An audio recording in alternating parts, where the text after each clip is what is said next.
Yan mga kabunyog, mga kababayan, napakalungkot na balita. Diniklara ng Korte Suprema na unconstitutional o labag sa konstitusyon yung impeachment complaint na isinampa ng House of Representatives sa Senado, no, yung impeachment complaint laban kay Sara Duterte.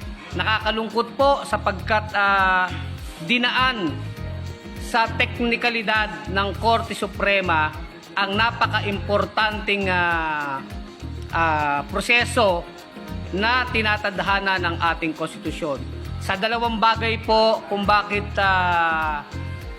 dineklarang unconstitutional ng Korte Suprema itong impeachment complaint. Una, sinasabi nilabag ang due process.